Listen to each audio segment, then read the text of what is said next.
look for the key.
Hey friends, it's Michelle from Little Farm in the Valley. Down here in the garden this morning, and I'm looking over the dill and trying to find some greens still left. I know it's kind of getting late in the year, but I have a canning or a pickling project planned today, and I need the green dill. So there's a couple bunches here. I'm just gonna have to get what I can. So today I will take you along as I am making dill pickles. Beautiful morning on the farm. There's some cattle weaning going on up by the barn, so you'll probably hear the cows hollering. Even when we're inside the house, you'll probably still hear the bellowing for most of the day. The sights and sounds of fall are coming closer. I think we'll get enough. This dried dill is perfect for dried dill weed. You take the pods off, and then I put it in jars, and you can use it in teas and breads and cheeses, all kind of stuff. So I'm just gonna get what I need here for the green, and then we're gonna go make some dill pickles.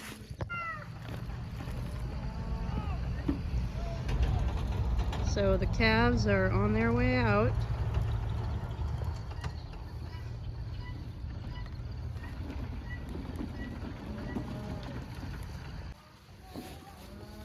And we did find quite a bit of dill.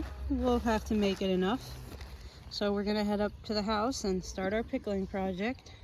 I'm going to get some water from the well outside, because supposedly this is how you achieve crisp pickles, using hard well water.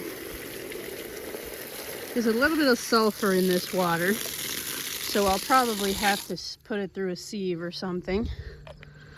Usually when I take it inside, I can see a little bit of sulfur floating around. All right, we are ready to fill our jars. So first of all, we're gonna add 2 dill heads to every jar. These are a bit small, these dill heads. I would say it was new growth that's coming, so they're not quite as big as the mature dill that we had earlier, but you know, it's still good fresh garden dill, so it'll be fine. If I can, depending on how many jars I get, I might add some more, just because they're a little small. We're gonna add a clove of garlic.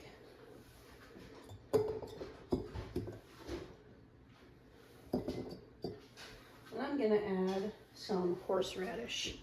This is ground horseradish root, and that really packs a punch. Then we're gonna do a little bit of mustard seed, just a couple.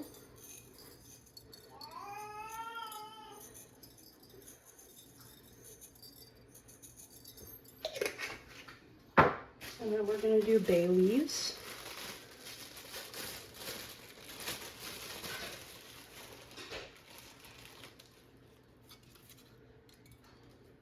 My recipe also calls for a sliver of carrot, but I don't have carrots right now, so I'm gonna skip that. I do really love that pickled carrot though.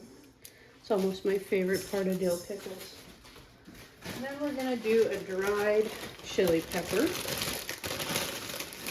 So these are spicy dill, I might add, because the horseradish really packs a punch, and then the chili pepper as well. Okay, I think we got everything. All right, now we're going to fill the jars with the cucumbers, and then we're gonna make the brine. Oh, look how cute. Really beautiful cucumbers. These are not from my garden, I might add. My cucumbers are fizzling out, but these are beautiful.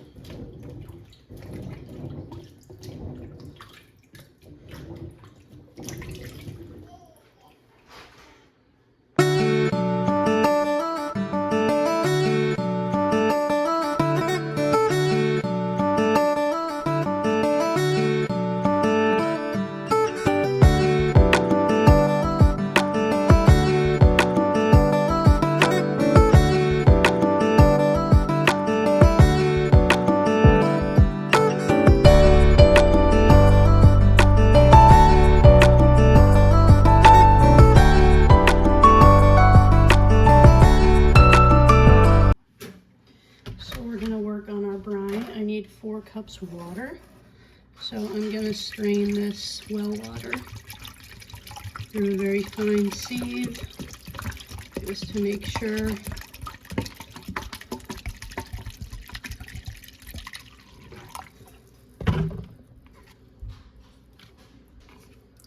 there's really nothing in there, but I think it all sunk to the bottom of my jug. Sorry. All right, we'll get our 4-cup measure. Calls for 4 cups water and 4 cups vinegar. We filled 8 quarts, so hopefully that'll be enough. I'm usually just guessing with the brine. I really should write down like how many jars, how many quarts that 4-cup recipe yields. So this is my vinegar.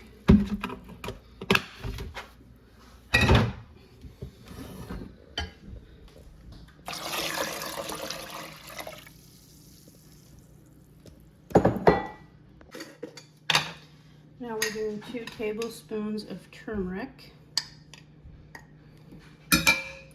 and 4 tablespoons of salt.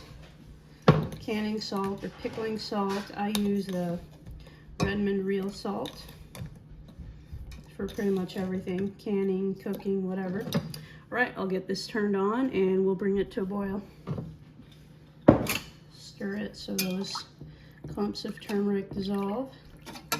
And we'll bring that to a boil, and then we're going to get it in our, ladle it into our pickle jars. Okay, we are ready to fill our jars. So let's hope I have enough brine here. Give it a good stir. That wonderful pickle brine smell.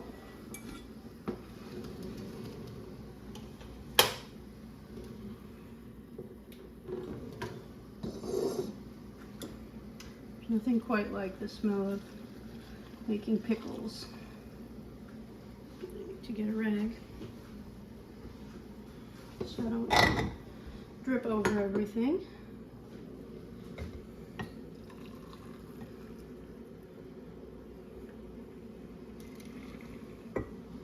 I'm already suspecting I might run a little bit short.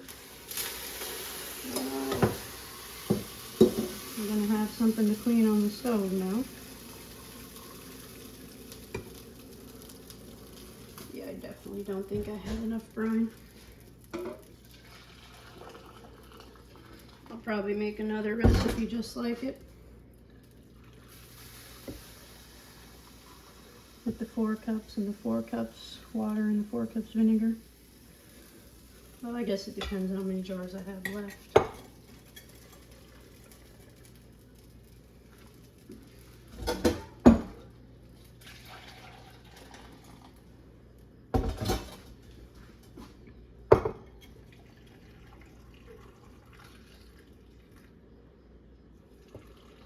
Yeah, I'll do it again and just do a little bit less because yeah, I've got 4 left and 4.5 filled.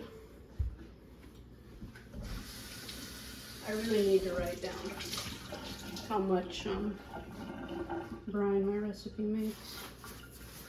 So I'll get this cleaned up and get another batch of brine mixed. It doesn't really take very long.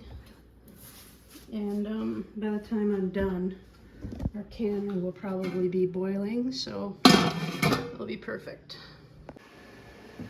All right, my brine is ready, so I'll finish filling.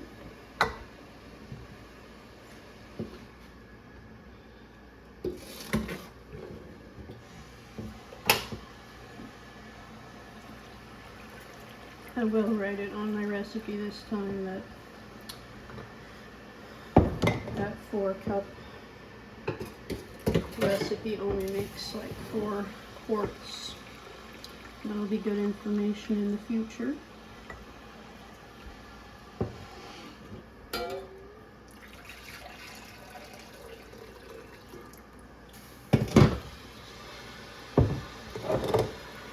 Now it looks like I'll have a little bit left over, but better having a couple drops left over than running out.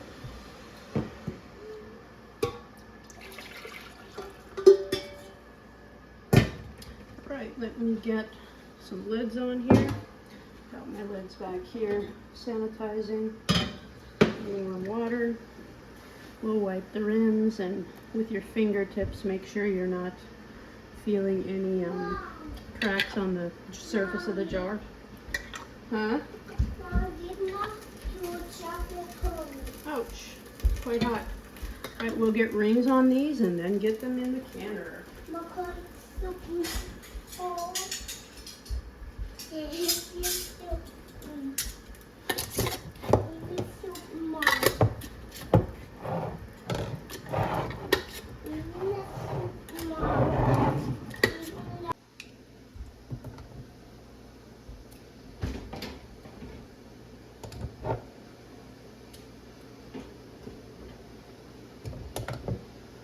Probably won't get all of them in here.